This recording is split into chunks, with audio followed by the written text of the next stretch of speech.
Hello అందరికీ, చూసారు కదా మాయిశ్చరైజర్ క్రీమ్ అయితే ప్రిపేర్ చేస్తున్నాను. లాస్ట్ టైం వీడియోలో చేశాను కానీ అది అంత మంచిగా రాలేదు. అయితే మన ఇంట్లో ఫ్రెష్ నెయ్యి ఉంది కదా, అందుకోసమనే చేస్తున్నాను. 3 స్పూన్స్ తీసుకున్న నెయ్యి.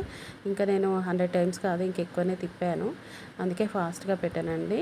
100 టైమ్స్ కాకుండా ఫాస్ట్గా తిప్పేసి ఎక్కువనే తిప్పేస్తే నాకు క్రీమ్ అయితే మంచిగా వచ్చింది. అదైతే నేను ఒక దాంట్లో స్టోర్ చేసి పెట్టుకున్నా. చాలా బాగా అనిపించింది. ఈసారి కూల్ వాటర్ తీసుకున్నా, నార్మల్ వాటర్ తీసుకోవద్దండి, కూల్ వాటర్ తీసుకోండి, చాలా బాగా వస్తుంది. ఇది మనకు నెయ్యి స్మెల్ అనేది కూడా రాదండి. అంటే మనకు ఇట్లా పెట్టుకుంటే ఇట్లా స్మెల్ ఎక్కువ వస్తే బాగా అనిపించదు కదా.